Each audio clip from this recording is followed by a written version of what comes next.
Hi everybody, this is Craig here at Max Trading along with Eusebio, and it is a real pleasure to welcome you to our real-time trading session, especially for the NFP news release today, coming up in just a few minutes now.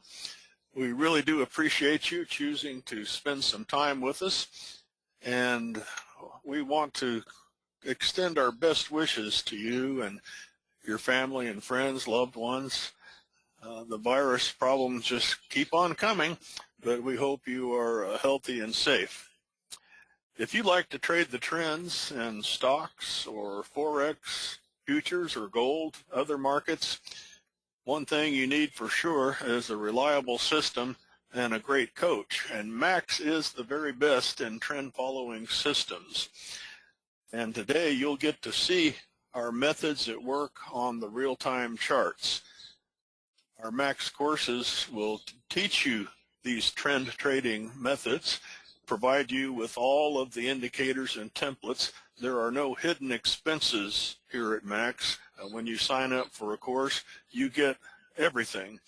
Classes begin next week on Thursday, but I'm asking a favor of you. Please don't wait until Tuesday or Wednesday next week to get registered to sign up for class. I have a lot of material that you need to see before the first class session begins, and I want to get those to you as early as possible so that you can be prepared.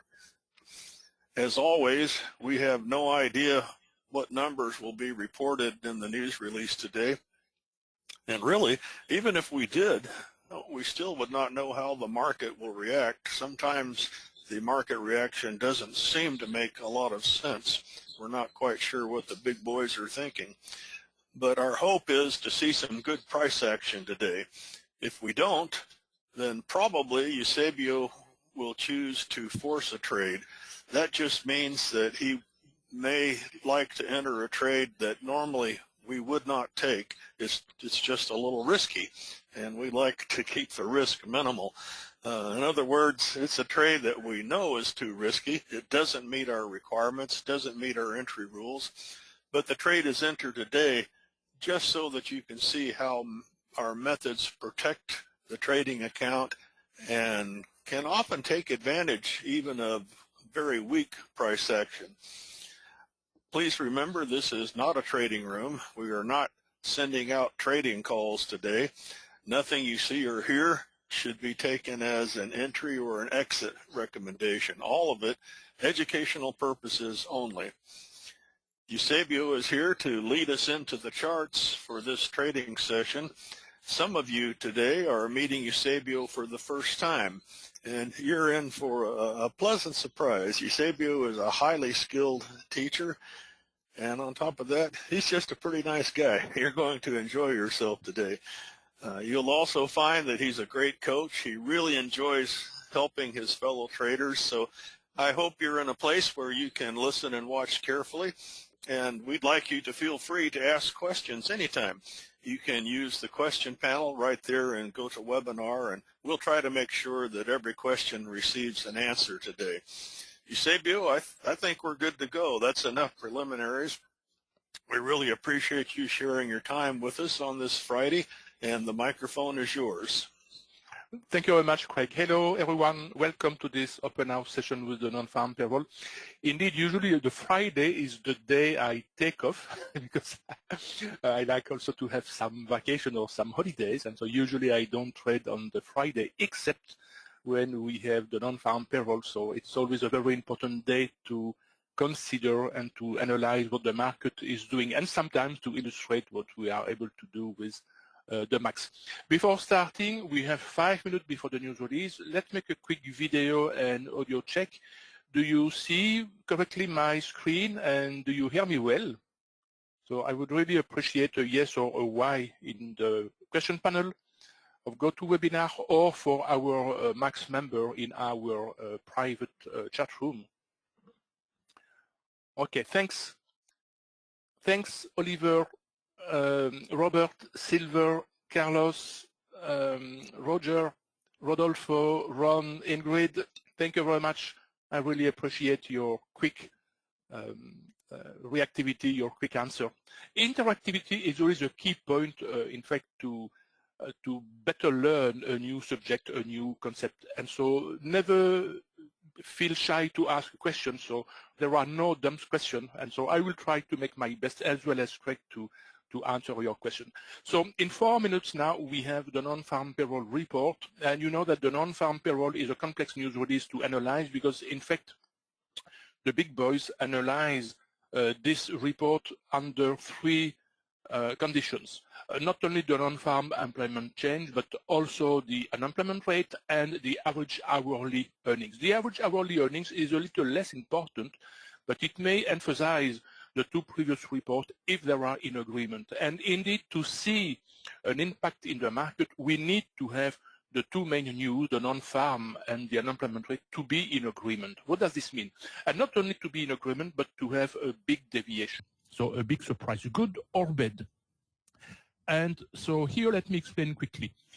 We have for the non-farm payroll a forecast in Forex Factory, but we can choose any other economical calendar. Of course, the numbers will be approximately the same. So we have a forecast of 492K. And for the unemployment rate, 3.7%. And so to have a big positive surprise, in my opinion, we should see a non-farm employment change above 650K. So a big deviation between the 2 numbers, but at the same time, a smaller number in the unemployment rate. Indeed, when jobs are created, the unemployment rate must decrease. And so here, I consider that a good number for the unemployment rate would be less than 3.6%. If furthermore, the average hourly earnings is above 0.5%, then we will have a good conditions to consider going long on the US dollar. This means, for example, going short on the euro US dollar or on the pound US dollar, as an example. Similarly, in the opposite side, if we have a bad number, and I consider a bad number less than 330K for the employment change, the non-farm employment change, and more than 3.8% for the unemployment rate, then this will be a bad condition in the employment market. And so if furthermore the average hourly earning has decreased, has become negative, because the forecast was, oh, sorry, I have made a small mistake. So here it must be minus 3%. So sorry, a big mistake. I have considered the previous month's data. So less than 0.3%. Then we can consider going short the US dollar, because the US dollar should normally weaken. Of course, this is never a guarantee. We have seen in previous months that even with a big deviation, the market does not always react as expected. And the reason are because there are other events, other news, which the big boys or the markets consider much more important. For example, for many months now, the COVID has had a major impact in the economies of many countries, and so it was superseding all the other news release almost. And nowadays, since 1 month, so we have the dramatic situation in Ukraine, so a war between Ukraine and Russia, which sometimes may be even more important than any other news releases. And so we have to take that into account, and so we have to react as per rules, and if the conditions are not fulfilled, we have to consider that it's better to stay on the side of the market and to wait for a better opportunity. Now we have the news in less than 20 seconds. Let's switch on the calendar, and I will take the Forex Factory calendar. Where is it? It is here, and let's update it. We don't need to rush, because we never try to trade the spike in the case of a big surprise. And so let's check quickly. And 2 minutes after the non-farm payroll, we have also the revision. So we never take a trade before that revision.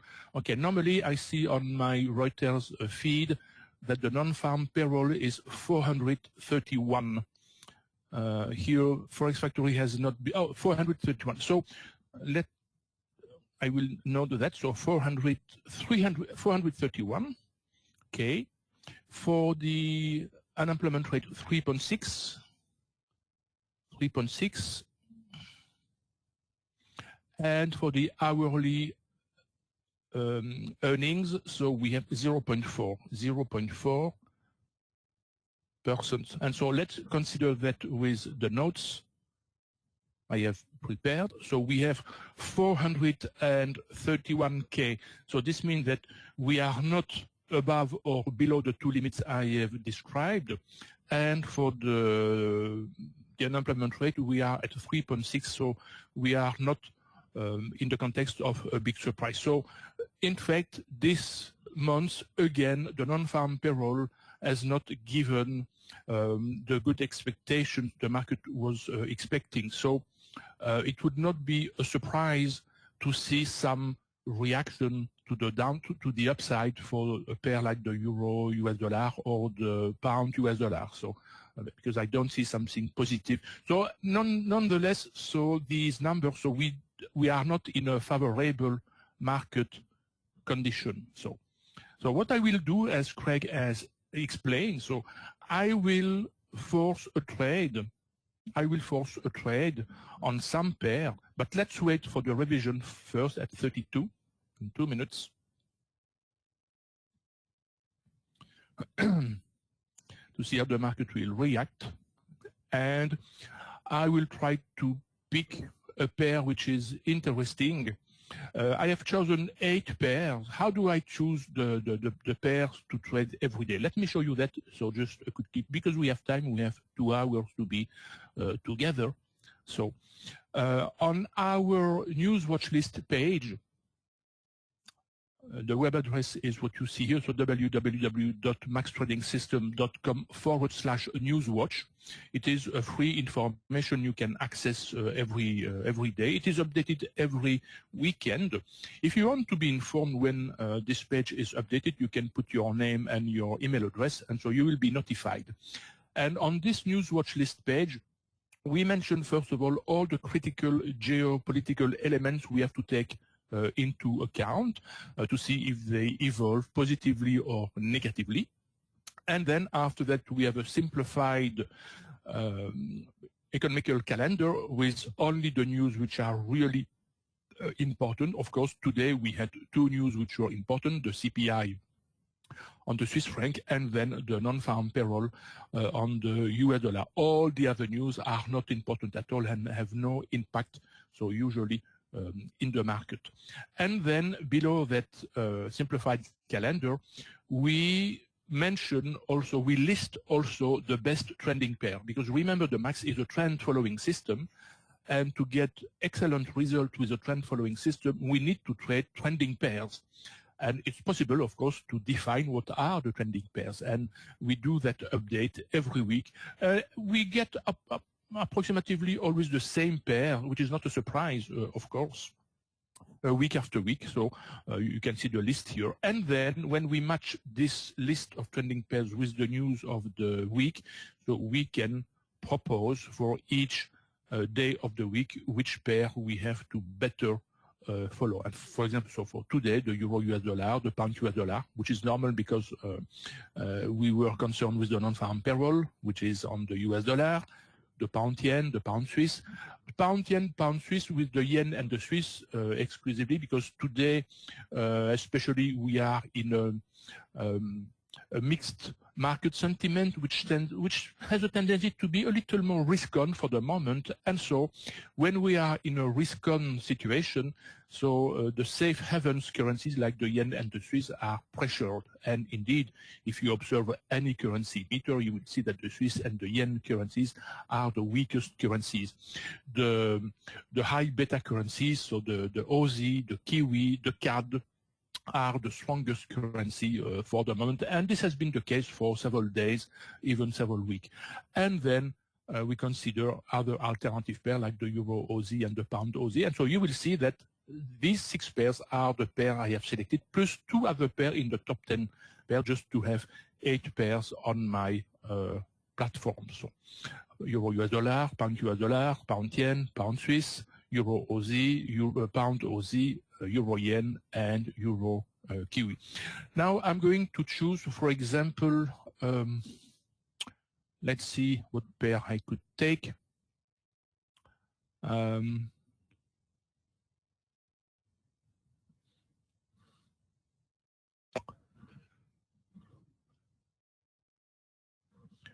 The pound US dollar is not a bad alternative. It's not a bad choice. But we can choose also the euro US dollar. Yeah, why not? Why not? So let's focus on these two pairs. Okay. In fact, because what I'm going to illustrate now is our trade risk management. We are not with the non-farm payroll in a tradable situation. So I will force a trade, and I will show you how we handle the risk aspect of the trade. And to do that, I will close some of my charts. So here, I will not need them. This will make my MetaTrader platform a bit faster. And I will do the same thing with the corresponding 5-minute time frame. I will close them. So close, close, close, close, close, and close. And so let's retile the window. So here, okay. Now, in order to handle a trade on these two pairs, we are using a tool which is called the Max Rate Monitor.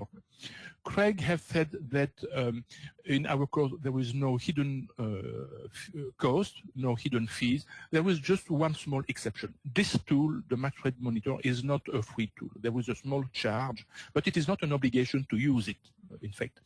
But this tool, and I'm going to describe that tool, is a very, very useful tool. Let me first of all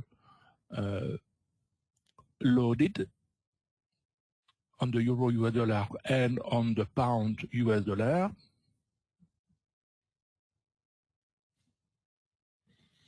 I use presets criteria. Pound US dollar. I'm going to put these two big panels on the side and the two small panels on the corresponding chart. And so what is this tool? This tool is in fact a tool to execute and to handle our order, not in an automatic way, in a manual way, but it provides a lot of information. First of all, this horizontal red line is our stop loss line. And so we can handle it manually. Okay. And the small panel is a button panel, a one-click button with a sell or a buy button. An MX and an XXX. An MX is a partial close of a trade, and an XXX is a total close, a final close of the trade. I will explain that a little more in detail in a moment. And in the big panel, we have, in fact, the information about all the trades we are handling at the same time. We can have just one trade or several trades simultaneously. When we open a trade, for example, on the euro US dollar, and I'm going to wait for a valid entry setup. So I will wait for a valid entry setup. So we will have the column symbol numbers which will begin to fill. And these numbers are the following. We have two main numbers, the ESL result line and the XXX profit. In fact, we should write XXX result because we are not sure that we will have a profit, of course. And so the ESL result is the result we will get if the price hits our stop loss. And I'm going to begin to adjust my stop loss on the right place, somewhere in this area. You see, we have a stop loss size of approximately 13 pips. It will be approximately 15 pips if I have an opportunity to open the trade. And so I'm waiting for a long setup because the non-farm payroll has been disappointing. So I'm going to consider the US dollar is weakening. So of course there is no guarantee because, as I have said, we are not in a tradable situation. And then the XXX profit is the result we will get if we close the trade at any moment. So here we are going to have a setup bar. Let me check. No, it is not a valid setup bar, so we still have to wait with a bit patience. On the pound US dollar, on the contrary, we have not yet a valid setup. Oh, let me check more carefully. No, we don't have a valid setup, so we have to wait. And so this x86 profit line will evolve with each price quotes. The ESL result will evolve whenever we will adjust the stop loss or whenever we will make a partial close. And you will see that in the example. All the other numbers are intermediate results. What is the remaining risk on the remaining open position? What is the closed profit for the partial trade which has been closed? So as a percentage of the trading account or in number of pips.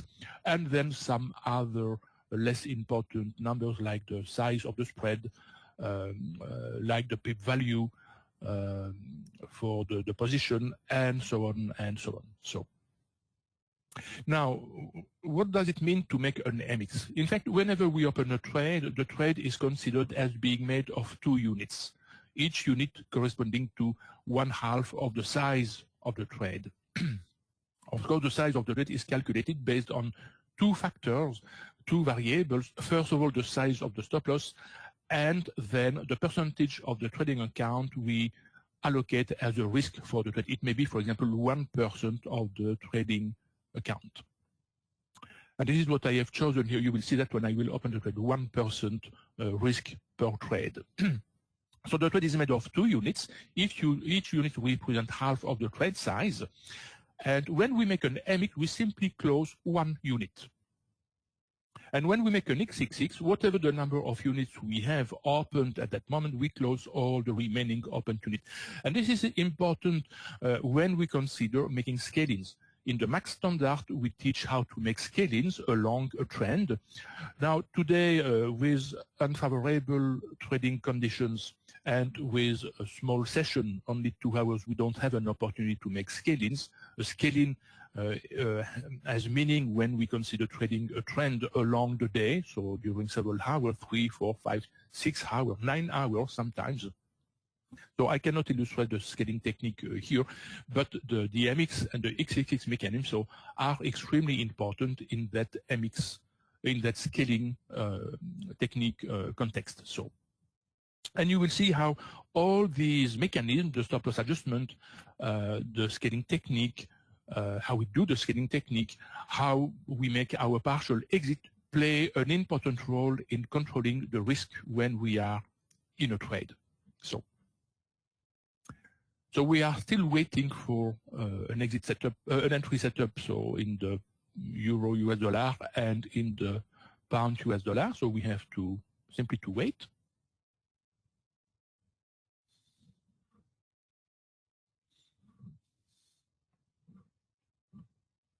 The price begin to range here in the euro US dollar, so we will have to wait for the breakout of this range.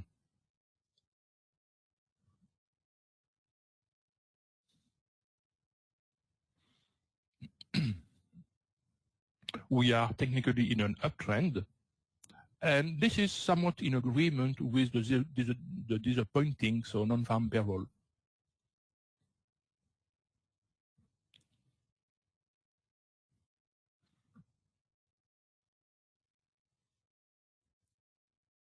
We can draw the support level, the resistance level, if you want.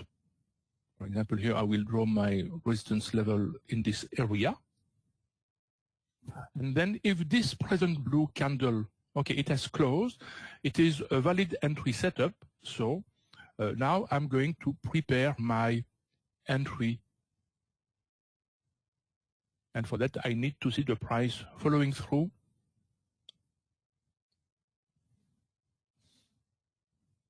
So here we had the breakout.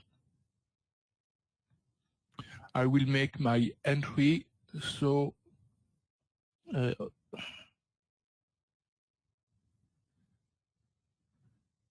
on this level where my blue line is located for the moment. In such a way that my stop loss size will be, you see, 17, almost 18 pips with a very small spread. Sometimes on the euro US dollar we have a spread which is 0 or 1, 2 pipettes. This number too is not a number of pipettes.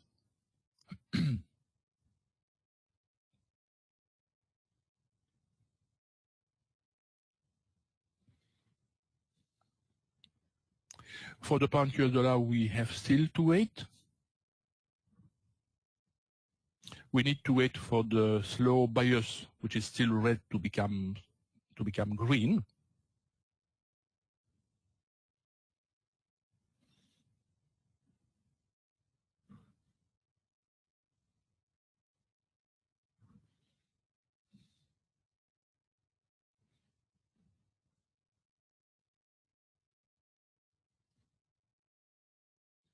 Oh, we had a false breakout, so we still have to wait.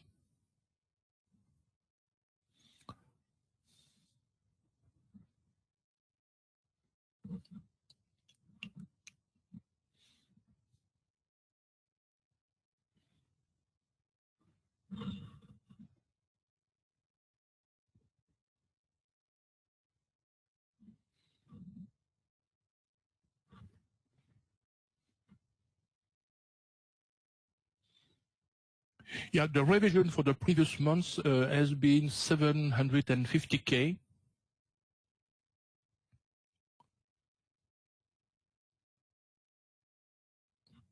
Which was positive, but rather in agreement with some expectations last month. But it's an old data, of course. The revision has not a big impact as the release data for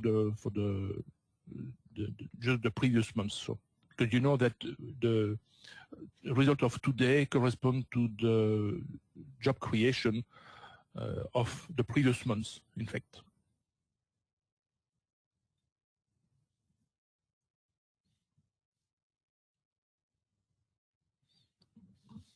Let's try to check another pair, because here the two pairs are not moving a lot. I should not have closed all my pairs. I will take a pair like the pound Aussie, for example, which seems a rather interesting pair too. So I will open the chart. I will apply my template. Which one? This one.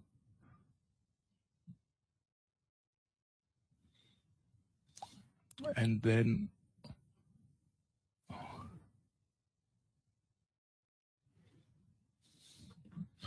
so I will hide the 5 minute. We don't need the 5 minute, and I will retile the windows. And so let me put also the max trade monitor on the pound Aussie pair in such a way that we have three possibilities, because I really would like to illustrate. So today,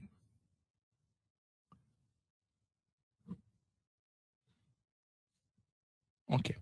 So as soon as I will see a short entry setup on the pound Aussie, because the pound Aussie must be shorted, so I will consider that entry setup. And we are in a good position to have, oh no, not, oh, it depends. It depends how this candle will close. Now, what is an entry setup? An entry setup is a specific pattern the price must exhibit. So, and we have several types of patterns to define our entry setup. For example, here we have again a breakout of our resistance level, but I can say in advance that this breakout most probably will not be a valid one. So, because once we have the pattern, we have to check another series of conditions, and if all the conditions are fulfilled, which is now the case on this blue candle, we can consider we have a valid entry setup. So we have now to define an entry level where at somewhere in this area. If the price hit that level indicated by my blue horizontal line, I will enter the trade. So I will open the trade, and I can adjust a little bit my stop loss.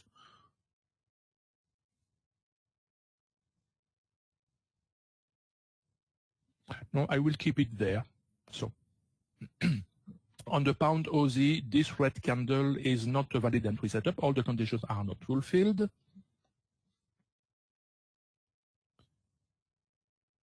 For this red candle, yeah, we have what we call a ratchet condition, so we can make the entry now. So let's open the trade now on the pound, on the euro US dollar. Now the trade has been opened, okay? So long. And the stop loss is in place.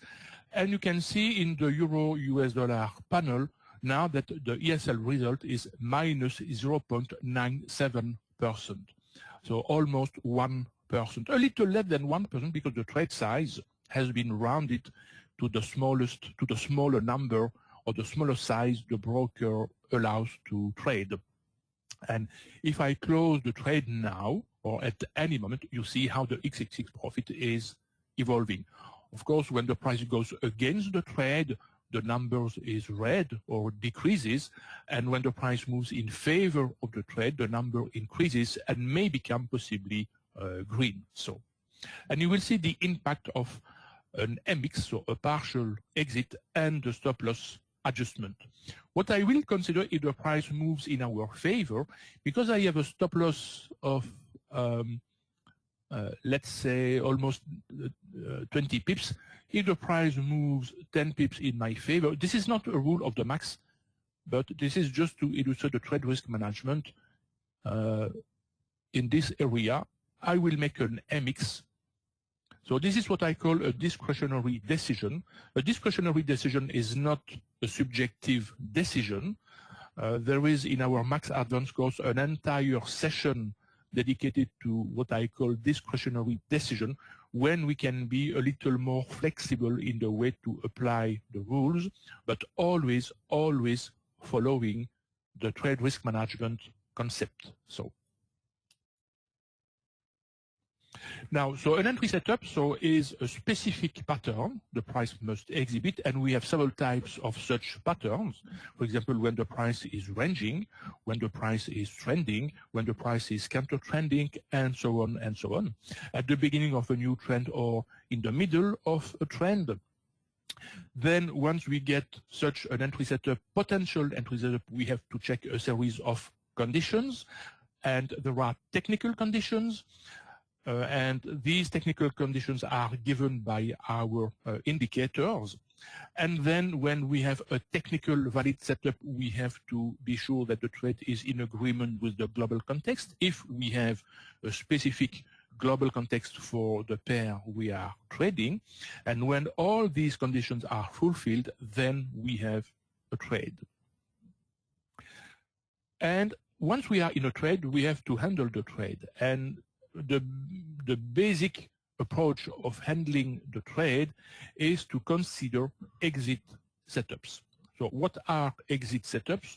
Exit setups means what do we need to consider to reduce the risk when the price goes against us?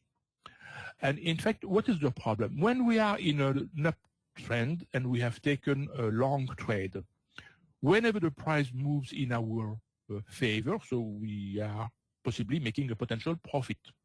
But when the price moves against us, then we never know the depths of the pullback. It may be a small pullback, it may be a deep pullback, it may be also possibly a trend reversal.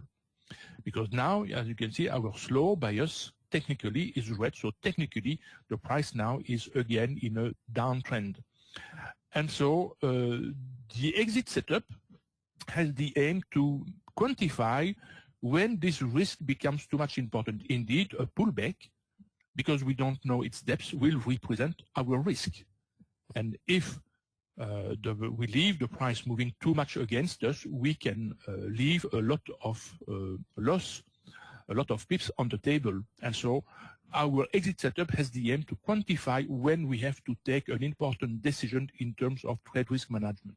What we are seeing here, for example, is the price on this present red candle has broken this blue line. This blue line is called our max price channel.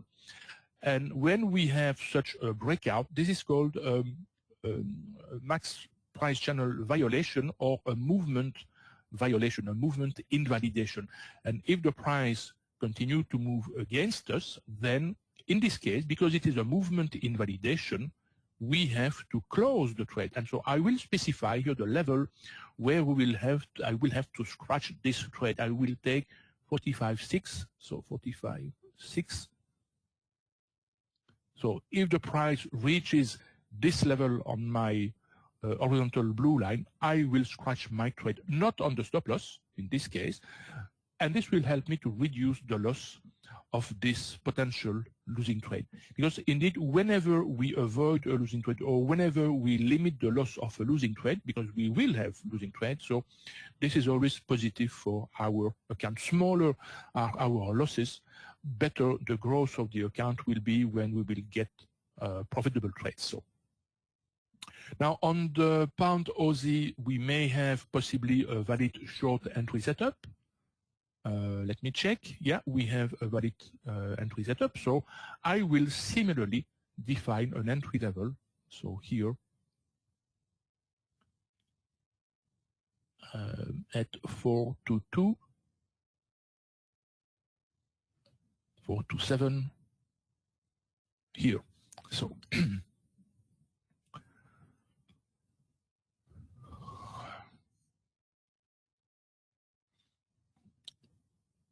so the price fails to reach my entry level, so no entry level for the moment.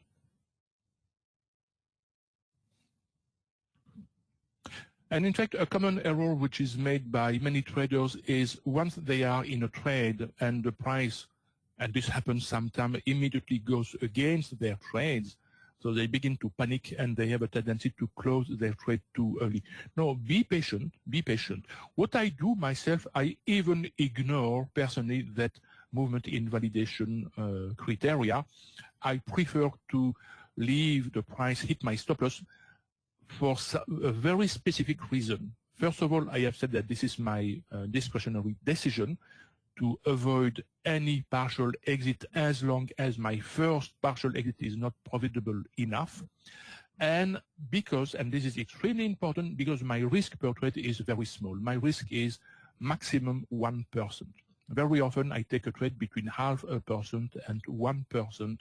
And so I prefer to to leave a maximum place potential movement for my trade just to increase the odds for the price at some point to reverse and give me a positive trade. So, but I want to illustrate here what the trade risk management can do. And what I will do is, if the price hits my horizontal blue line, I will not scratch the trade entirely, but I will make an MX, and you will see how the risk will be reduced. So, and now the loss will be reduced. So you see here, I will make an MX now, so MX. And now the risk has been reduced to 0.8%. Of course, I have a closed loss of 0.3%, okay? But at worst, if the price hits my stop loss, I will lose only 0.8% instead of 1%. And I still have the possibility for the price to reverse and to give me finally a positive trade. And I can show that in the terminal panel. So view terminal panel. You see there is a trade on the pound, on the euro US dollar, and the remaining position is 22 microlots. If I go into the account history, you will see that 22 microlots have been opened and then closed with a loss. Okay? So this is the effect of the MX. And in this case, I will leave the price hit the stop loss just to see that the loss will be around 0.8% if I make no further adjustment. In fact, what we are observing is the price is still ranging for the moment, so it's ranging. So, and when the price is ranging inside a range of approximately 20 pips, so it is not so easy to trade the non-farm payroll, in fact. This illustrates again that when there is no favorable condition for the non-farm payroll, it's really challenging. And another reason which make the day more challenging to trade, of course, is because we are also Friday, and Friday is the end of the week. And so when the conditions are not appropriate, so there are no movement at all in the market.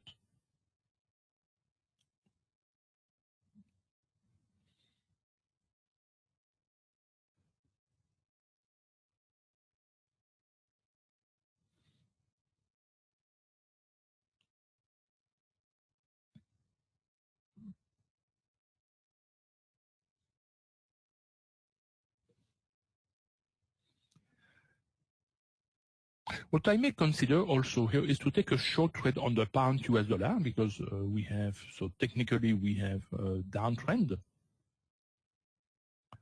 but the price is in a complete choppy mode. So we can see that complete choppy mode in a rather small range, 11 pips. You see the movement are completely insignificant.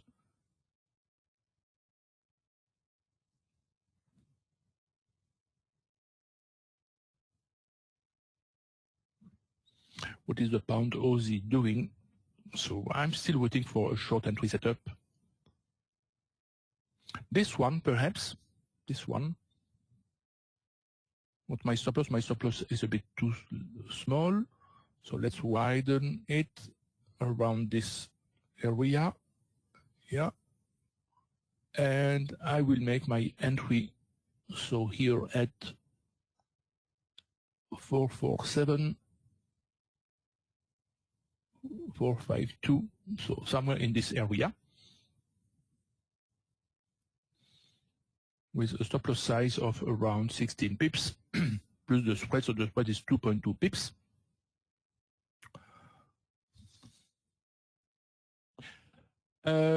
Charles says the upper right is empty for specific or a separate utility program. The MTM, you mean, Charles? The MTM. The MTM is not a specific tool for MetaTrader. It is a custom tool. It is what we call an expert advisor we have developed. Oh, the clock icon. Where is the clock icon? You mean this one? This clock showing the New York time? Oh, no, it is a specific software you can get for free on internet, which is called QLock. QLock, Q-L-O-C-K. QLock. There are a free version and a paid version, but the free version is completely useful. And the paid version allows you to define many more criteria about the clock. But with the free version, you can open as many clocks as you want. You can show the New York time. You can show the New York time. Yeah, you can show the London time. You can show the Chicago time if you want. So the Brussels or Paris time. So you can open any clock you want. So the price has failed to give an entry setup on the pound Aussie. So, and on the pound US dollar, the price is in a range area, so where not easy to define the support level. So what is the pound US dollar doing? So let me try to draw a support level as correctly as possible.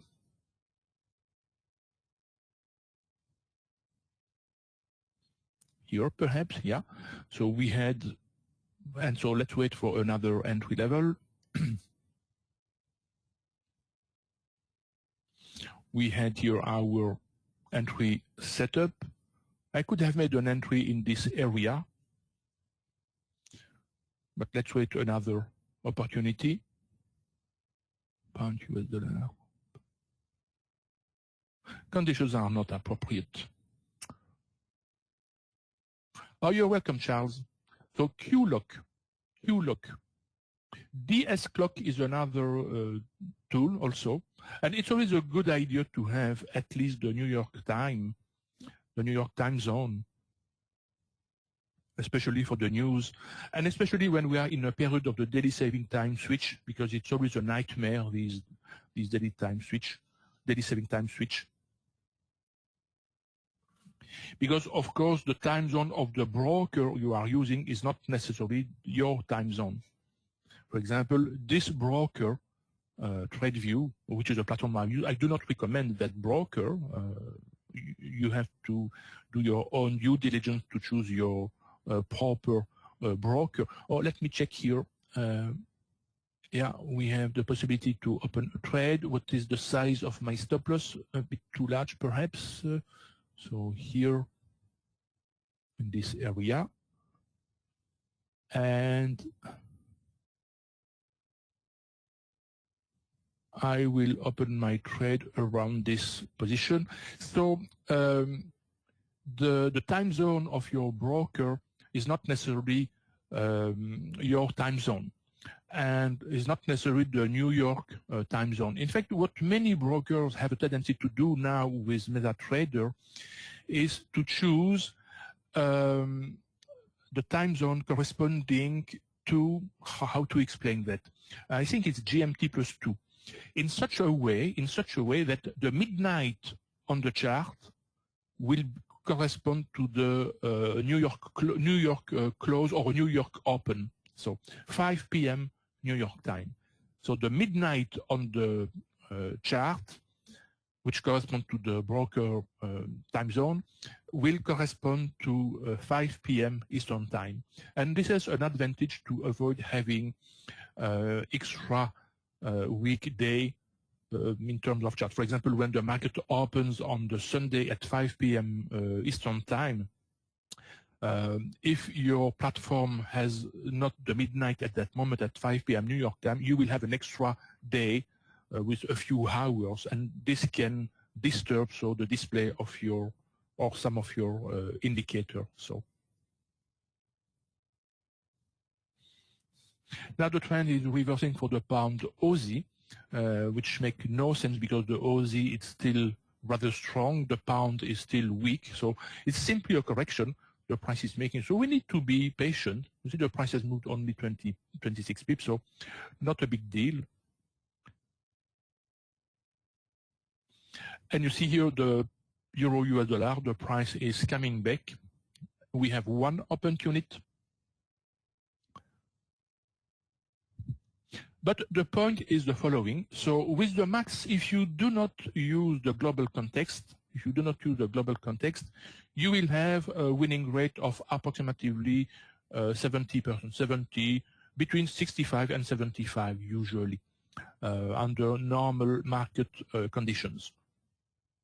And you will have approximately 20% of losing trade and the rest as break-even trade. If you take into account the global context, you will trade less, approximately 2 times less, but you will have a 90 to 95% winning trade, which is extremely important. And so with such a winning rate, you have to pay attention to an important point.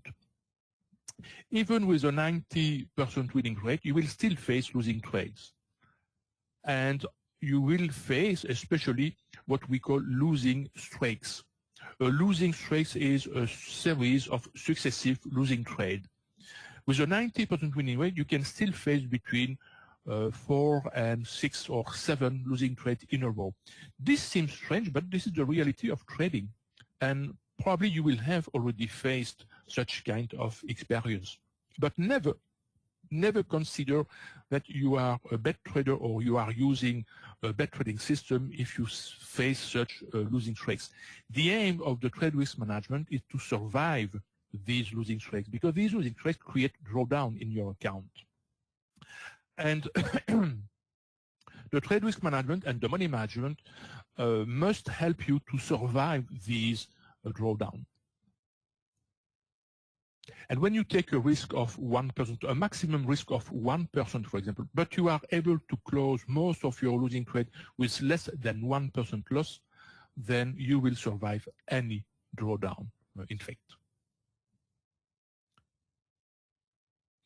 Did you mention before something about a mini course on the global context? Any idea when that will happen?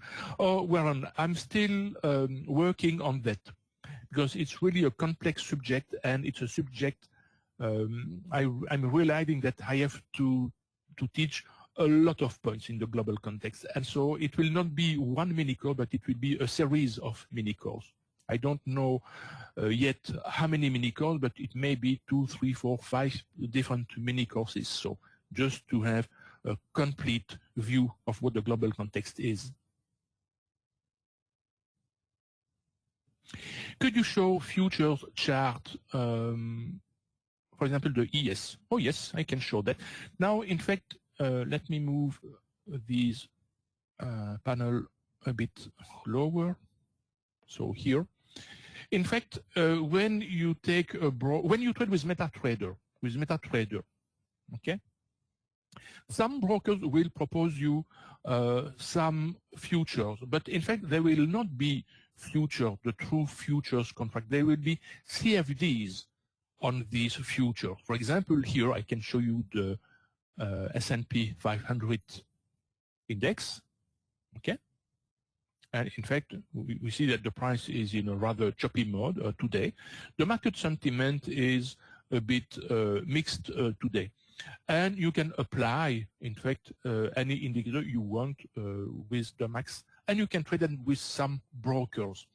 Now, if you want to trade and for example, this is the S&P 500, so corresponding to the ES. This is the Dow Jones with the YM. Then we have the Nasdaq. We have, for example, the Nikkei 225. We have, for example, gold. We have, for example, crude oil. But this depends on the broker. Okay. Now, if you want to trade really the real futures contract, then you will have to switch to a broker giving you the possibility to trade the futures contract. For example, with a platform allowing you to display charts on the futures contract. For example, NinjaTrader, for example, TradeStation, okay? And possibly other charting and trading platform. But let's consider, for example, NinjaTrader. It happened that all our indicators we have with the max in MetaTrader, MetaTrader 4, are also available for NinjaTrader 8. And so with NinjaTrader 8, you can trade the max with any futures contract you want. Okay?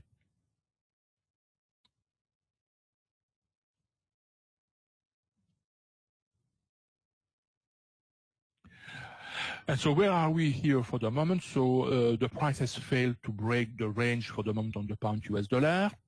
The price has failed to reach our short-term result, and then the trend has reversed to the upside, technically. And so you see how challenging it is when we have no clear direction with the non-farm payroll. This is why I have explained that when the conditions are not appropriate, it's better not to trade. We don't have a favorable tradable situation, so better to avoid trading. But I would like to take a second trade just to illustrate some aspect of the trade risk management. So here for the euro-US dollar, we have to wait, okay? I have shown you how by reducing our position following some criteria, we can reduce the risk, the maximum loss on the trade. But I would like to take a winning trade. So let's consider, for example, the pound, the pound of it normally it should still go sideways, downward. So because the pound is weak, the Aussie is strong.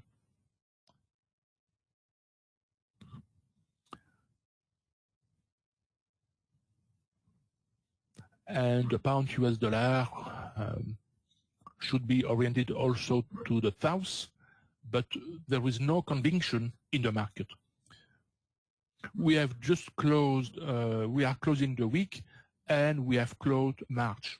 In fact, we cannot consider we are already in April. So, and this is why each end of a quarter, in fact, is a more challenging game, because there is what we call a rebalancing in the portfolio of the big boys. Whatever the market, the currency market, the futures market, the stock market. So they take profits, they take position in other instruments, so they rebalance their book, as the expression tells. So let's see here now with the pound Aussie if we will get another short entry setup.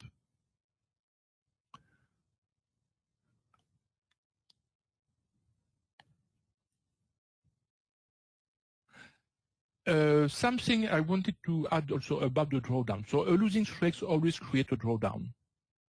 And the drawdown depends on how many losing trades you have. If on average a losing trade has a loss of, let's say, 0.5%, if you get a losing streak of 10 trades, you will have a drawdown approximately of 5% on your trading account, which is not dramatic. It is not a big drawdown. If you don't pay attention, your drawdown can grow to 10%, 15%, 20%, 25%, so, and even more if you don't pay attention. And deeper is the drawdown, much more difficult it will be to recover. Oh, let's see here. So the price is still ranging, so this could be possibly an entry setup, and it will be a valid one. Where is my stop loss? My stop loss, okay, is correctly located. And so if you don't pay attention, larger your drawdown will be, more difficult it will be to recover your drawdown. And what we do in the Max Advanced course, we teach a specific way to control the drawdown, in fact. Because there is a way to have a complete control of the drawdown. We can, for example, decide that the maximum drawdown will be only 15%, and we have defined a procedure in such a way that if we follow strictly that procedure, so we are guaranteed to never have a drawdown larger than the predefined drawdown. So we can have a complete drawdown, a complete control on the drawdown, in fact. This may be a surprising fact, but in fact it's a mathematical problem.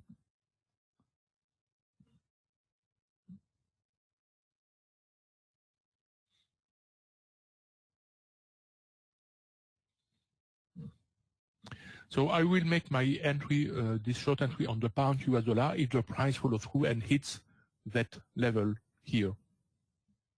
But there is no guarantee because the price is ranging.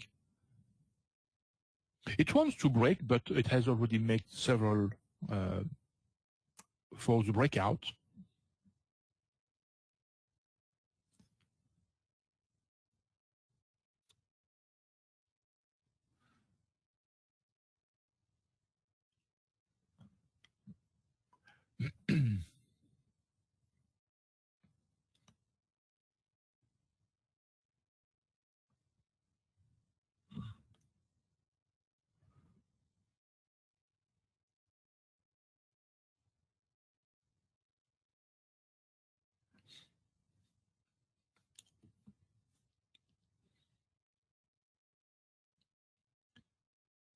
Now the buy or sell button change from buy to sell or from sell to buy depending where the stop loss is. If the stop loss is above the price, the button will be a sell button. If the stop loss is below the present price, the button will become a buy button. So in such a way that we have less, or we need to make an error in the direction of the trade we want to take, provided we place always the stop loss on the right place or on the right side of the price. So here we have a new entry setup. No, not yet. Oh, you see how the price has moved so quickly. So the price has moved too fast so to allow me to make my entry. So let's wait another opportunity, but perhaps this is the breakout I was expecting.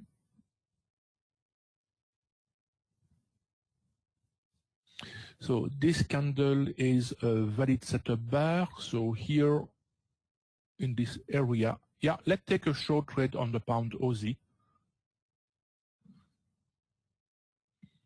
Now you can see that on the pound Aussie, where is my pound Aussie?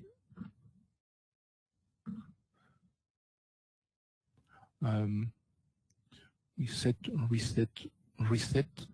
And why is my risk only 0.25% on the pound Aussie? That's strange.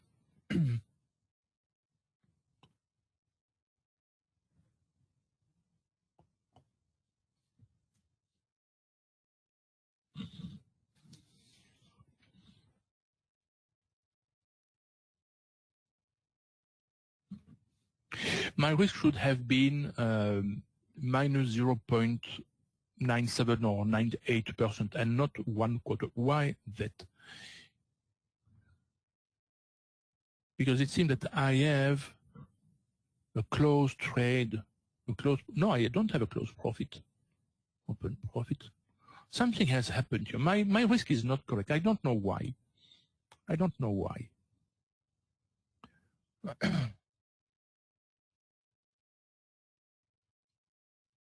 So we may have another setup here with this red candle in the pound US dollar. I will adjust my stop loss. My stop loss is a bit too large, so I will set my stop loss somewhere here. Yeah.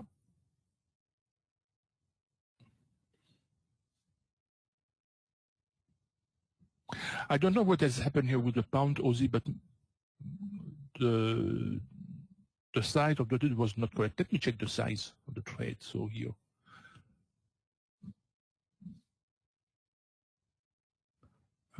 Terminal panel. The pound Aussie. So something has happened with the pound Aussie. I don't understand. So probably an error. That's extremely rare, but sometimes this may happen. Okay, we have a short entry setup, so here. And I will make my entry at 1.5, so right now. So I make a sell. My stop loss is good. Okay, and my risk is, you see, 1%. 1%.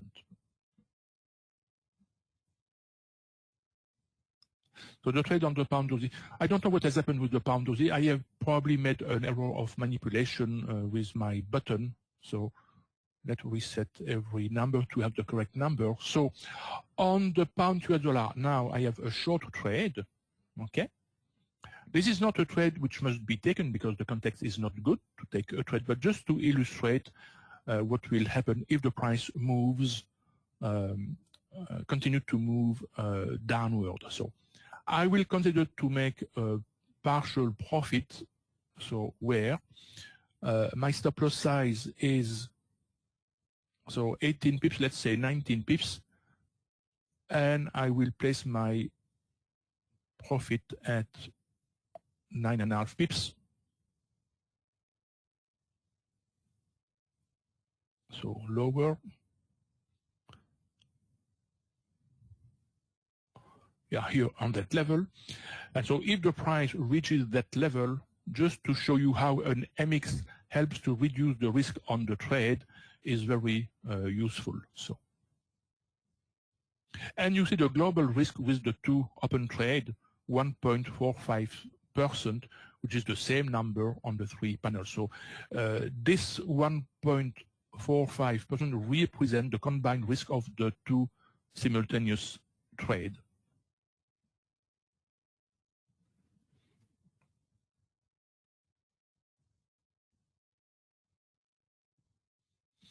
I wonder what has happened with the pound Aussie, but let's not focus on that. Let's focus on these two trades.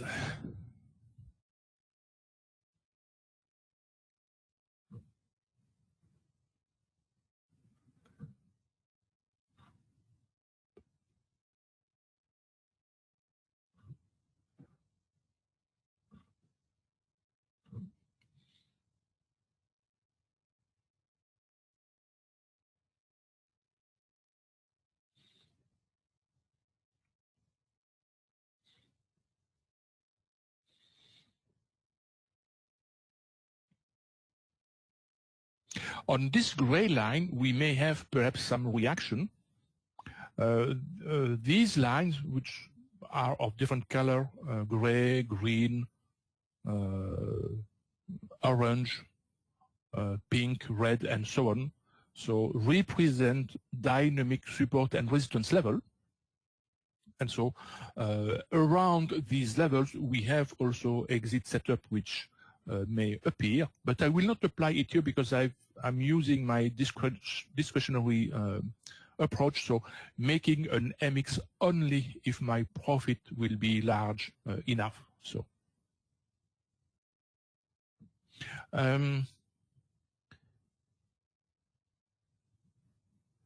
Robert says, Robert says, very low response to non-farm payroll. Yeah, indeed. Perhaps from C on next Wednesday will be more active.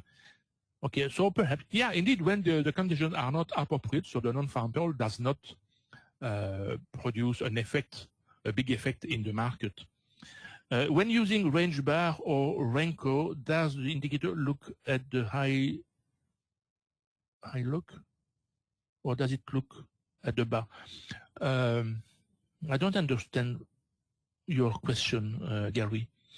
When using range bar or Renko, does the indicator look at,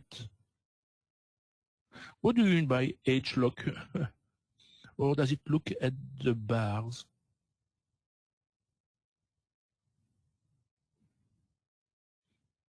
Open, high, low, close. It depends.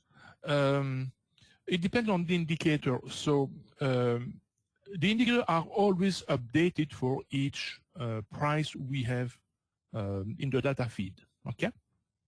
And so, but we consider always what is happening at the close of the candle. Look here with this blue candle here on the pound US dollar. As long as the candle has not closed, an indicator like the store RSI will change. As long as the bar has not closed. It's only when the candle has closed that we have the final value of the indicator. And similarly for the arrows here. These white arrows represent when the two ETF lines, which are the two lines in yellow and orange, crosses an up arrow when they cross upward, down arrow when they cross downward. And they appear when the indicator begin to cross. But to be sure, we have to wait for the close of the candle, okay? And so you can see sometimes the arrow appearing, then disappear, then reappear, then disappear. For example, here we have indeed, as I have explained, along that gray line, some reaction. And this is normally an exit setup. So we can consider to take some profits, and we have a specific rule for that. But because my minimum profit level has not been reached, so I will ignore that exit setup.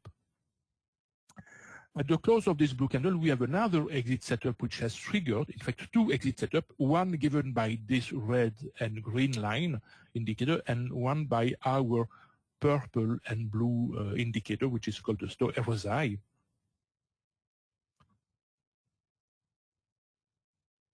So we have exit setup based on indicators. We have exit setup based on pure price action, exit setup based on a combination of pure price action and indicator. We have exit setup based on time period along the day. For example, when we are facing a news release, when we are facing the London or the New York open, when we are facing also the Frankfurt and the London close, or the European close, in fact. So we have several types of exit setup, and we have also a warning setup. A warning setup tells us now we have to focus much more on what is happening, because very soon we will have an exit setup. And so this forces us to always concentrate to what is happening on the chart. Now you see the price is moving in our favor. Okay, on the pound US dollar. If I close the trade now, I will make a almost 0.3% profit. Not a big profit, so a small profit, but a profit. And the risk is a little less than 1%. I have an opportunity here to adjust my stop loss, and I will adjust my stop loss in this area. So we have rules for that, and observe how the number minus 0.96 will evolve. So oops. What is happening so here? Okay. The line should be normally selected. So when I adjust my stop loss now here, you see how the risk has been reduced to 0.61%. So I have reduced my risk by more than 1/3. And this is something which is extremely important to know and to follow, because this is something many traders have a tendency to ignore. They open a trade, they define possibly a target profit, they define their exit level, their stop loss level, which is perfectly fine, of course, and every trader should do that, of course. But they ignore how their risk is evolving along the trade. They don't know what the risk is when they adjust somewhat the stop loss. They ignore that the stop loss, the risk will remain identical if they never adjust their stop loss. Now, at the close of this red candle, I have another opportunity to adjust my stop loss, not a lot, but around this area. And so if I adjust my stop loss now here, you can see that the risk has been reduced to less than half of my initial risk. And the total risk on the two trade is also decreased. And at some point, when the risk is reduced enough, so the stop loss adjustment helps to reduce that risk. But I hope to be able to show how the MX also reduces the risk considerably. So when the risk is becoming very, very small, normally a trader should feel much more comfortable in the trade. Okay?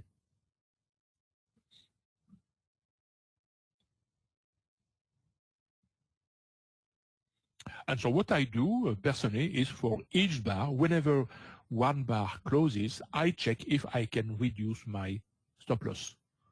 And if I can do that, I will never hesitate to adjust my stop loss.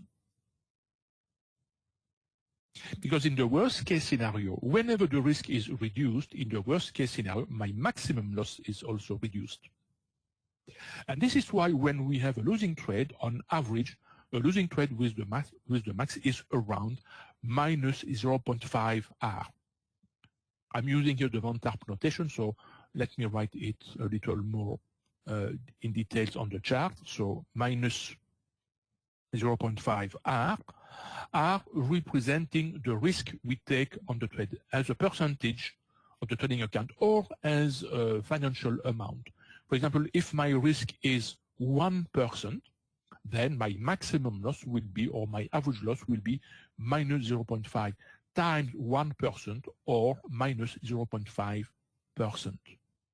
And so here I can write if R equals 1%, then my average loss will be minus 0.5%. Okay? If my risk is 2%, then my average loss will be minus 0.5 times 2% or minus 1%. Okay, so this is how we interpret the Van Tarp notation, so the R notation. If we consider an amount, for example, if the risk is $100 times 0.5, our average loss will be $50. Okay, do you understand that notation? This is extremely important, so to consider these kind of consideration when you are in a trade. And so let's see here. The trade will be closed, most probably, yeah, not yet, not yet. Okay, the trade has been closed, so with a rather small loss on the smaller loss on the euro US dollar. So I can now reset all these numbers, and I can do that on every panel, just to keep only the result on the here the pound US dollar.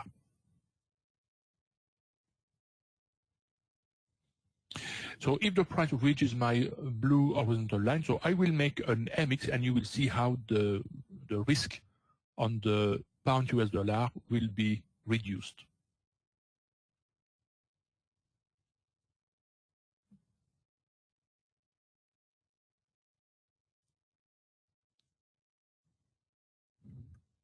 So the stop loss adjustment following specific rule you have to define, or we teach in the course, in the max course, is important.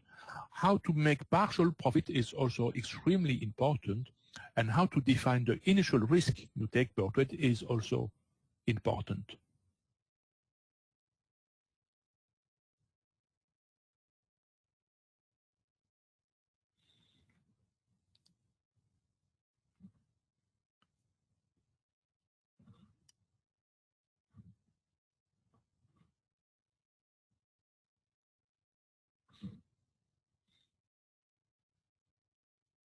We have again an exit setup which appears. So here on this dynamic resistance level. You can see also we have a nice divergence between the price and the store RSI.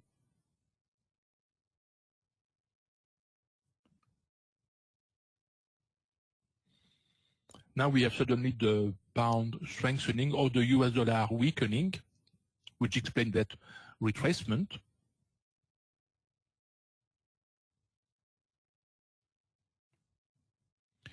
May I adjust my stop loss a bit? No, I cannot.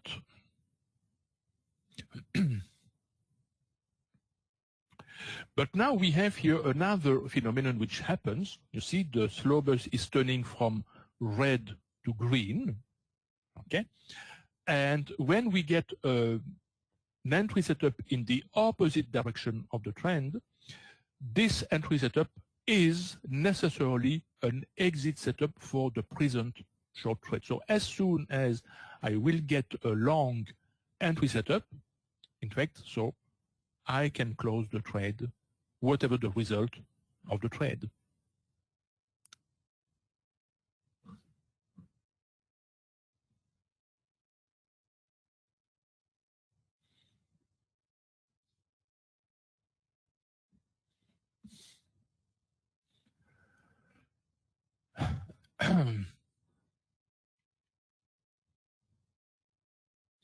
Usually the FOMC is indeed a good opportunity to have some trends,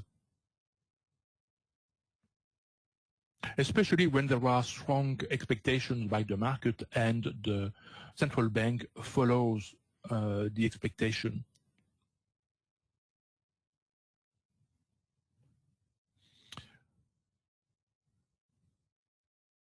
Okay, now the price wants to come back. The long trend has disappeared.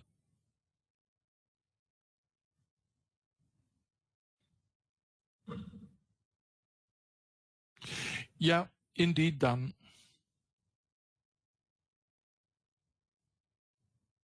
Yeah, this is not a good day to trade, so I'm not surprised to see that some pairs do not move as expected. So there is no move, in fact, because you can see if we take, for example, the euro US dollar, okay, the difference between the high and the low of the day is even not 40 pips. So there is no trends. 40 pips is nothing for a pair like the euro US dollar. For the pound US dollar, we have between the highest high and the lowest low of the day for the moment, even not 60 pips. So we don't have a true trend, in fact.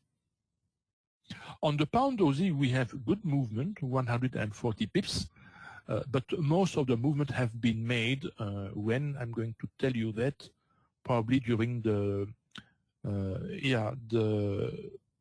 mid of the ASEAN session and just after, so between the mid-ASEAN session and 1 hour after the London Open. So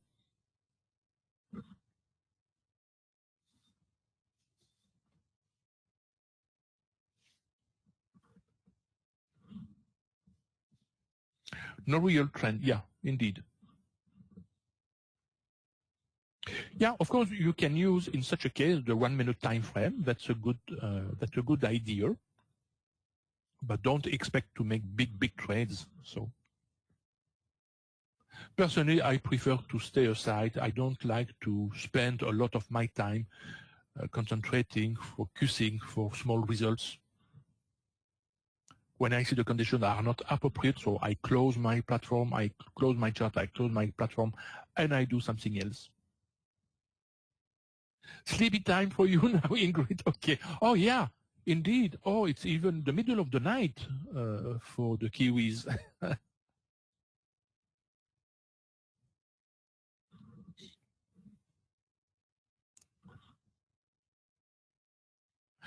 I admire your courage, Ingrid, to be present in the room in the middle of your night.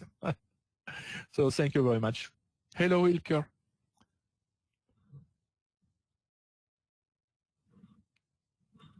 Yeah, have a great night.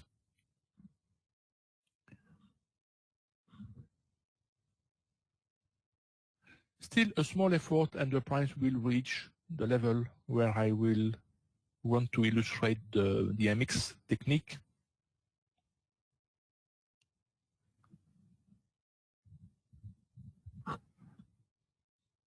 Chances are good for the price to at least reach the gray line.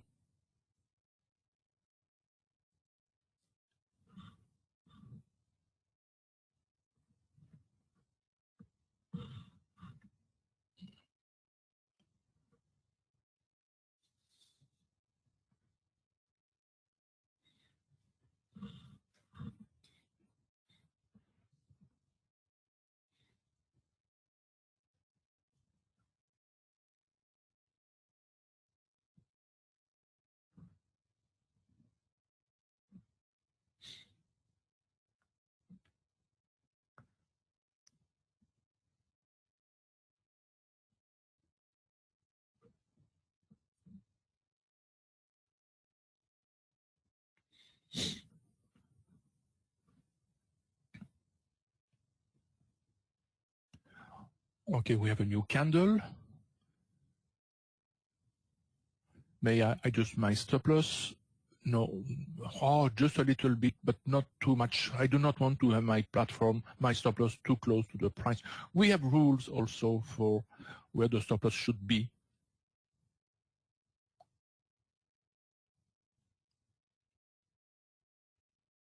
It's never good to have a stop loss, a too tight stop loss, because when the price or when the pairs becomes more volatile, and because volatility is in both directions, so if the volatility increases and the price moves fast against your position, against your trade, if you have a too tight stop loss, so the price has a higher probability to hit your stop loss. And so never hesitate to keep a stop loss large enough. And don't be afraid of a large stop loss. Sometimes I take a trade with a stop loss size of 40 pips, 50 pips, but it doesn't matter because the trade size depends also on the size of the stop loss. Larger is your stop loss, smaller the trade size will be. And more probability you will have to get a profitable trade, in fact. But globally, your profit will be also smaller. And so there is a good balance to find in the stop loss size. The criteria we use in the max is the minimum size of the stop loss should never be less than 15 pips.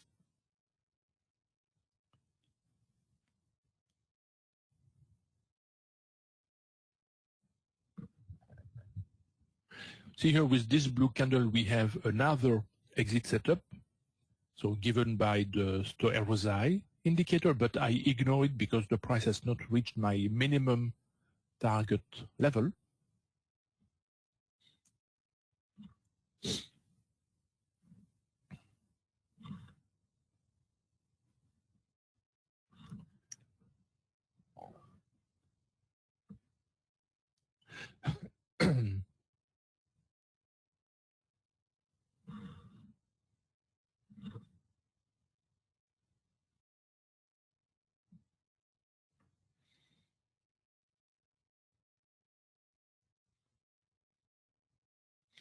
The Euro NZD Dan has had a movement approximately like the pound Aussie.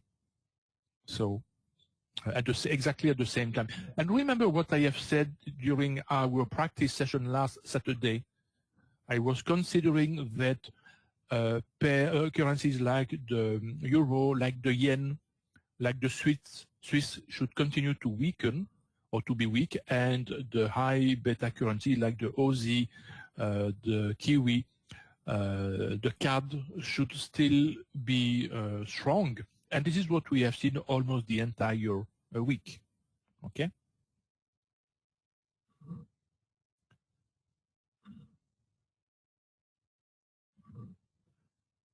Okay, there was another attempt to reach our level. So here.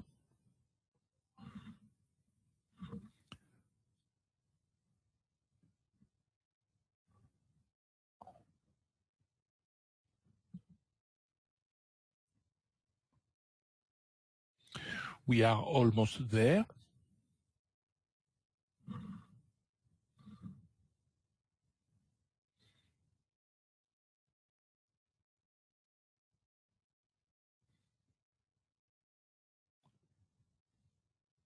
No, false alert.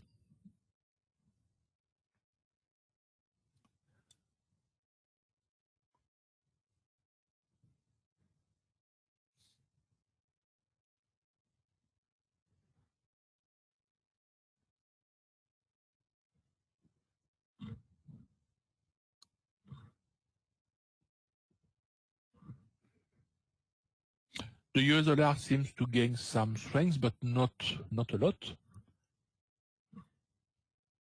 But this could be enough to push the price where I would like to see it.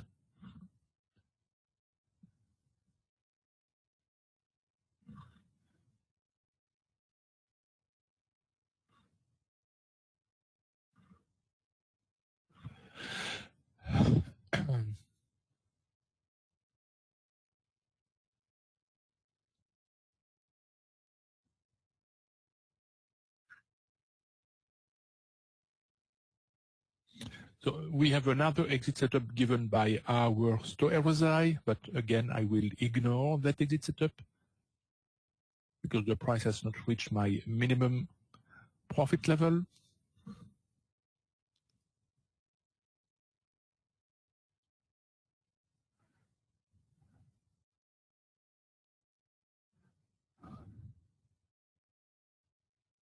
In fact, the real rule in this discretionary decision exit technique is the first exit level should be on or below that horizontal line, blue line, which corresponds to half of the size of the stop loss. The initial stop loss, of course.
There is a kind of news which a lot of traders, even professional traders, are talking about.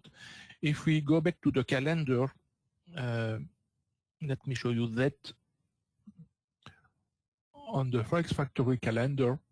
So you see here we have the ISM manufacturing PMI. And this kind of, if I update the page, we should have, so we had the final manufacturing PMI, for example, which has been almost unchanged. And then in a few minutes, we will have the ISM manufacturing PMI. And this is a kind of news which is considered a lot by many traders, even professional traders, considering that a PMI above 50% is good and below 50% is bad. So, but for years and years and years, I have never seen a major impact on this kind of news in the market, even if a lot are talking about that kind of news. It may be a good news to indicate if the economy is growing or not, but I have never seen an obvious impact in the market. And so this is the kind of news you can ignore. And in fact, in the course, we teach you all the news which makes sense and all the news which, even if a lot of specialists talk about, do not produce impact in the market.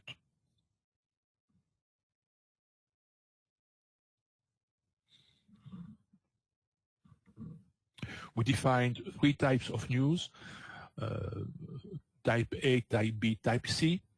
The type A news are the news which are always important when there is a big surprise. For example, an interest rates decision by the central bank.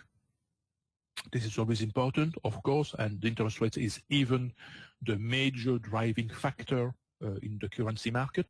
Then the type B news, there are some such news which are important in very specific steps in the economical cycle of the country. So this means that this news is not always important, and then we have the type C news which are never important. Except from time to time when such a news may be important for 1 or 2 months when the big boys have nothing else. Okay, here I'm going to make my MX. So you see, minus 0.45%. I'm making an MX now. I close 1 unit, you see, just on that level, and look how my risk has been reduced. Now I am risk-free, in fact. This means that in the worst-case scenario, I still have 1 open unit to open, but in the worst-case scenario, if the price pulls back, retraces and hit my present stop loss, I'm break-even. I'm making a tiny profit, but I consider break-even because with some slippage, we never know. We may have we could have a larger number, a smaller number, or 0. But so we are now virtually break-even. This means that anytime I will have the opportunity to tighten my stop loss, and let's check if this is the case now. Yeah, it is the case. I can tighten a little bit my stop loss around this area. You see, around this area. So here, now you can see that that number is progressively growing. So, and if I make another exit between my stop loss and the present price, or even lower, I will increase my profit. So I am now in a guaranteed profit trade. So depending what the price will do.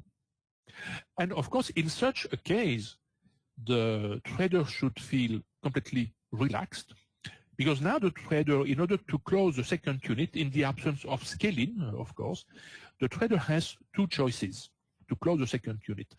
Either to close the second unit on the next exit setup, and then with the possibility to open another trade if the trend continues to unfold, or waiting as long as possible, as long as the trend holds, and close the trade when we will get a trend reversal or a trend invalidation, a movement invalidation. And so at this point, the trader has the choice. So, but this is what I wanted to show you. You have seen by just closing half of the trade with a profit, and a profit large enough, in fact, most of the time, and with a stop loss adjustment, most of the time the trade becomes a risk-free trade. And this is especially important when we use the scaling technique.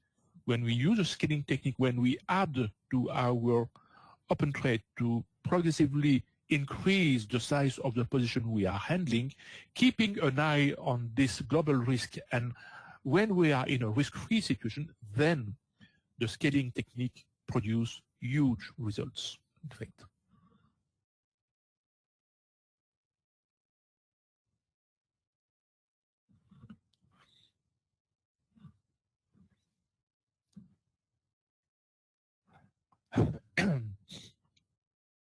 And so let's see what the price will do so here. You can see on the pound Aussie, the price is doing nothing. The price is in fact ranging. I will close this pair. So I don't like the way the pair is behaving. And more we are approaching the London close, even the Frankfurt close, less worthwhile this pair will become. It makes no sense to trade the pound Aussie after the London close, in fact.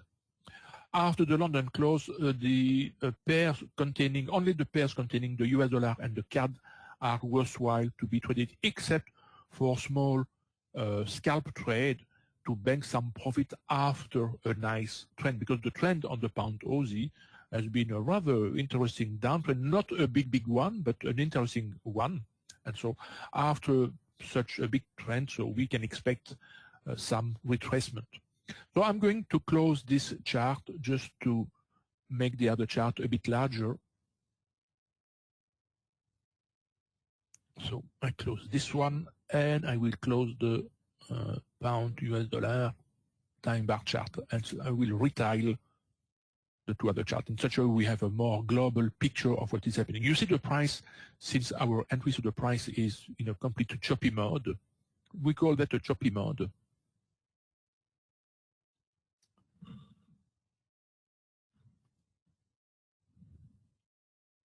And you see how the price nicely react on these dynamic support and resistance level.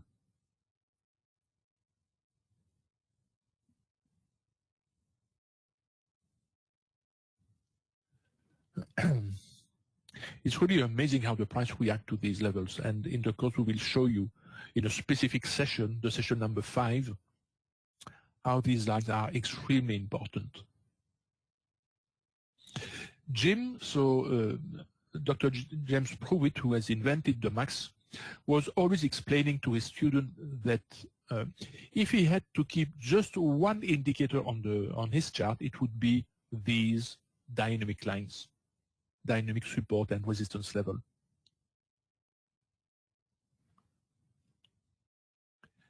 The risk is important to see a trend reversal at this point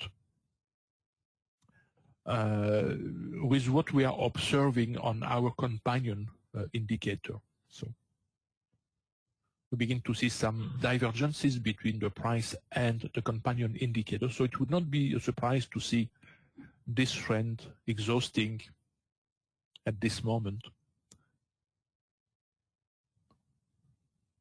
The pound is indeed regaining some strength against the US dollar, but the US dollar is still way stronger than the US dollar. Sorry, the US dollar is still way stronger than the pound.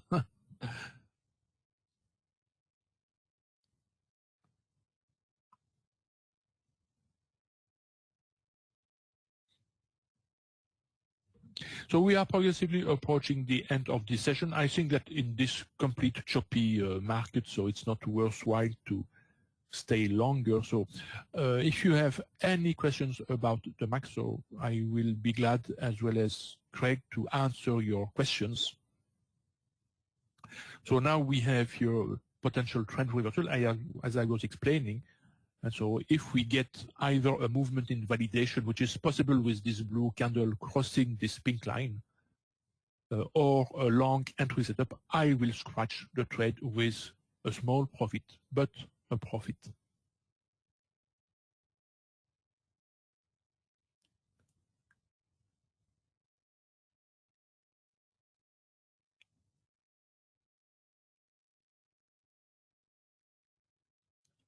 So we have the movement in the validation, and so here I will scratch my, what is this?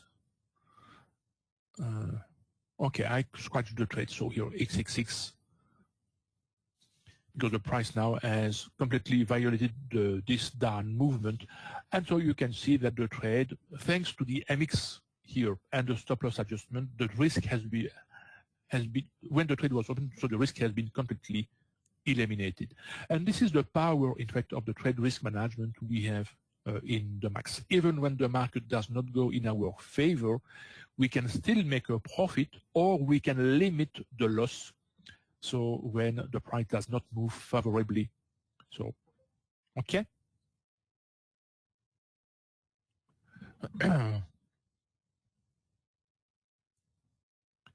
So if you have any questions, so we will be glad to answer. Let me show you here a small recap.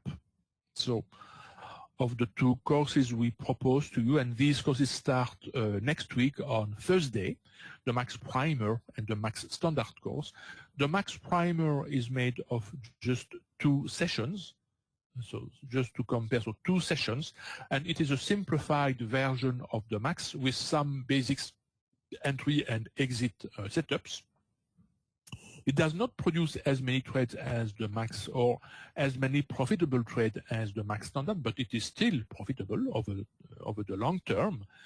And it includes, of course, the trade risk management, as I have illustrated today. And the max standard course contains 7 sessions. In fact, when we say 2 and 7 sessions, it's not exactly true because each one contains an additional bonus session. And I will explain what the bonus session is. But with the max standard, we have multiple entry scenario. We have the acceleration profit, which is the scaling technique, which when we catch a trend increases, importantly, the profit we can extract from the trend. And such trend happens between 2 and 4 times per week for the main trending pairs. In fact, so this provides enough profit week after week. And with the trade risk management, so I have just explained. So, okay. And so the course starts next Saturday. The course starts at 3 p.m. New York time, 3 p.m. New York time. Each sessions are recorded, and each student receives the video around 24 hours after the end of each session. And at the end of each session, I also send to everyone in the course, so the material of the session, so the indicators, the templates, all the screenshots of the example I have used to illustrate, because I illustrate each rule by many examples, minimum 2 examples per concept or per rule. So lots of material. So the max ETF lines on the bottom flickers from green to red. How do we use this? Jim, let me come back just a moment on the chart. These green and red lines are not called the ETF lines because I suppose you are talking about these indicators. So here, these indicators are called the bias indicators, bias indicator or companion indicator, the companion indicator, so here. Okay, the ETF lines are these yellow and orange line. These are the ETF lines. Okay, and now let me show something here. Let me widen this screen. I'm going to remove, first of all, the expert advisor. Remove, we no longer need them. Expert advisor, remove, close, close. And so let me widen such a screen, okay? And so you can see that from this point, and I'm going to use a magenta vertical line, which is our convention for a downtrend. Until this point, so here, we have a downtrend. This line, green and red, is called the slow bias. Okay, slow bias.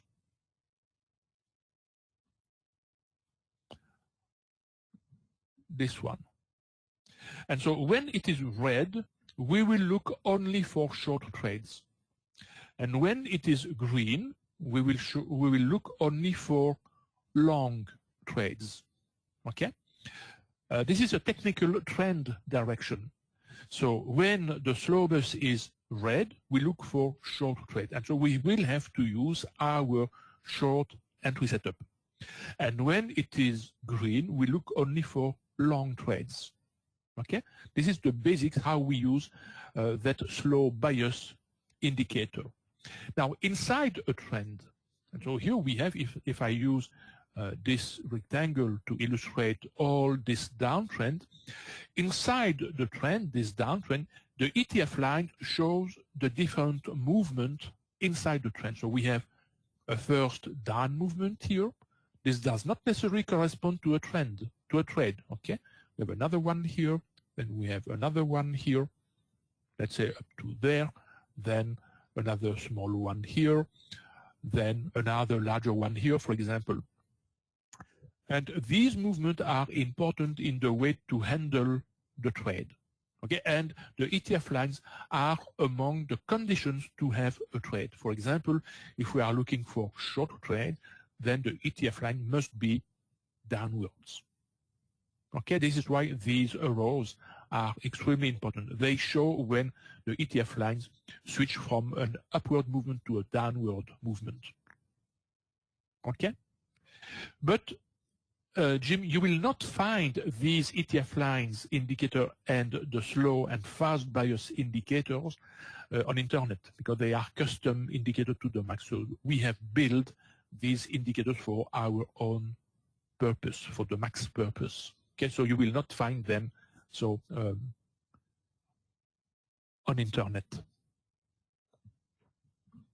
But they are provided, of course, with the course. And so you will have them at the end of the first session, whether you take the Max Primer course or you take the Max Standard course. So,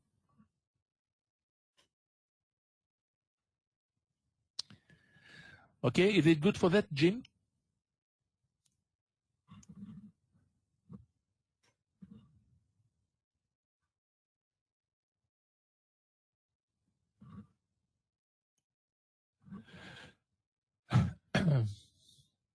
Okay, fine. So let me come back to the PDF. So the two sessions of the Max Primer course and of the Max Standard course are given at the same time because the content is the same. Okay. And then so the Max Primer course will be on the 7th and the 14th of April, and then on the 21st, 28th, and so on, we will continue with the Max Standard course. Of course, if you take the Max Primer course, and if at the end of the Max Primer course you like what you have learned and you want to go one step further, you have always the possibility to upgrade from the Max Primer to the Max Standard. So we have all that flexibility. So just contact Craig if you want for the financial conditions. And by the way, we have also payment plans, so to ease the payment of these courses. So,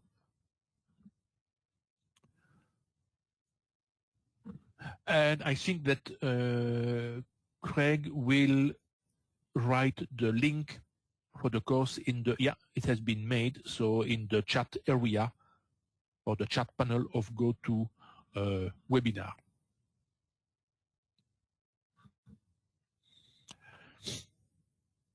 And in fact, here, what you will have to consider is more we are moving inside the day, more choppy, most probably the market will become, which is usual when the non-farm payroll does not produce so good numbers, in fact. Okay, any other questions before we wrap up?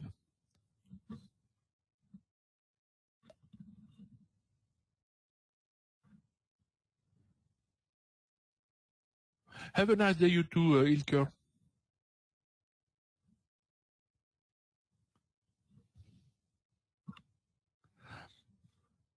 How much profit difference between primer and standard? A lot. A lot. Let me remind you, so some results here we have. So it is here. With the Max Primer, so in general, we will obtain between 3 and 5 trades per day, almost for every pair. There are, of course, exceptions. And an average winning trade will be around 0.5 and 1 hour of profit. In terms of percentage, it will depend on how many percent you will allocate to your trade, of course. And on average, a losing trade will be between minus 0.2 and minus 0.6 hour. With the standard, in fact, we will have less trade, sometimes just 1 trade, sometimes 3 trades. It depends on the nature of the day. But so between 1 and 3 trades. An average winning trade will produce a profit between 2 and 5 hours on average, and a losing trade will be between minus 0.2 and minus 1 hour, a little larger than the max primer, simply because of the scaling technique. When we make scaling and then the price moves against us, we may have a larger loss, of course. And of course, in the course, I explain how to handle this kind of situation, how to have a total control on the risk we take in the context of scaling. So this is the kind of result you can obtain with a 70-75% winning rate without the global context analysis, and with a 90-95% winning rate when we trade in agreement with the global context. Okay? So these are the differences between the profits of the two approaches. So.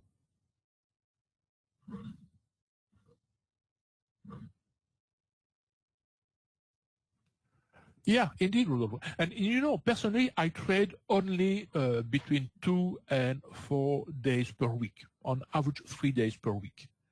Very often the Friday I don't trade. Sometimes the Monday I don't trade. There are always exceptions when we have a very, very important news release, especially with the central bank. So I may trade, of course, that day. But usually, if I see that the conditions are not appropriate to trade, if I see no important driving factors in the market, so simply I don't trade. Tomorrow is another day to trade, okay? And remember a very important concept: one trade never makes a trading system and never makes a trader. In order to quantify the validity of and the efficiency of a trading system and your own trading skills, you have to consider a large sample of trades. And what we do in our courses is we have a specific homework for that.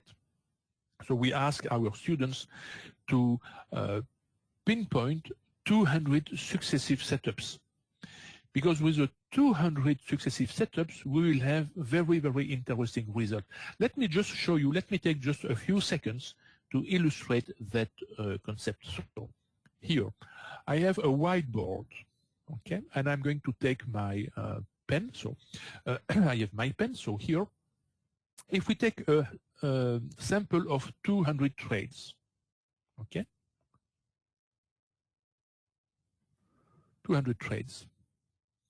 And on these 200 trades, we get successive 100 trades. It can take time to make such an analysis. So let's suppose we have a winning rate of, let's say, 70%. Okay? 70%. And a losing rate of 20%. This means that we have a break-even rate of 10%. But I will ignore the break-even rate, so here. Does this mean that in the future we will still observe a 70% winning rate and a 20% losing rate? There is absolutely no certainty, okay? Because the 100% certainty in trading never exists. However, with a 200 trade sample, on these winning and losing trades, we will have an accuracy of 10%. 10% of 70 and 10% of 20. This means that in the future, we can expect to see, and I say we can expect to see, and this will happen in 95% of the case, a winning rate being 70% plus or minus 7%, which is 10% of our 70, and a losing rate of 20% plus or minus 2%. This means that the winning rate in the future will be between, so in the interval, 63% to 77%. And the losing rate will be between 18% and 22%, with a probability of 95%.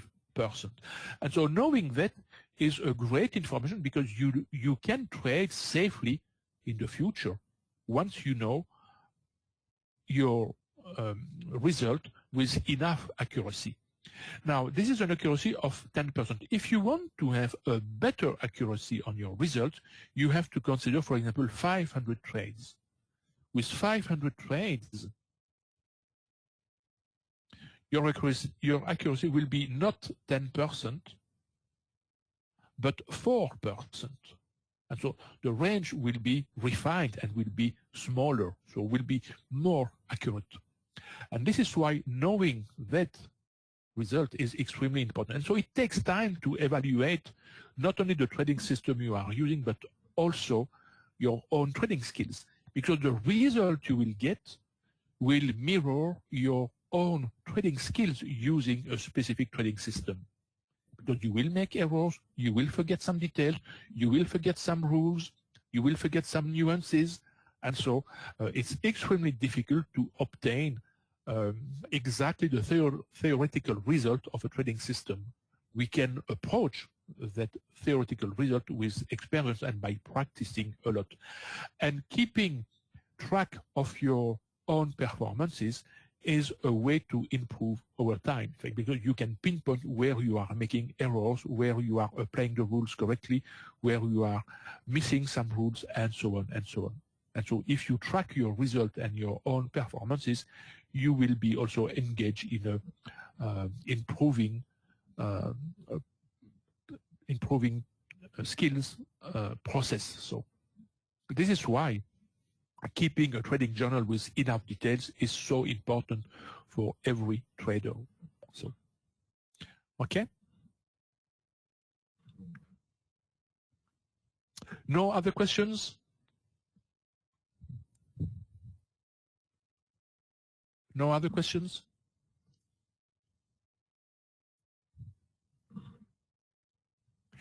If there are no other questions, so okay, we can wrap up so here. So I have been glad to, during these 2 hours, to show you some aspect, especially in the trading, in the trade risk management aspect of the MAX, so to show you these features. So if you have further questions later, do not hesitate to contact us in the PDF. So here you have also our contact information. So we have an email address, support@maxtradingsystem.com. We have also a Skype, Max Trading System, so feel free to contact us and we will answer all your questions. Okay? I thank you very much for your participation today in this room, for your reaction and questions in the question panel and in the private chat for our Max member. I really appreciate your presence and the time you have spent with us. I wish you a great rest, a great weekend. Keep safe and see you in a future Max activity. Bye for now.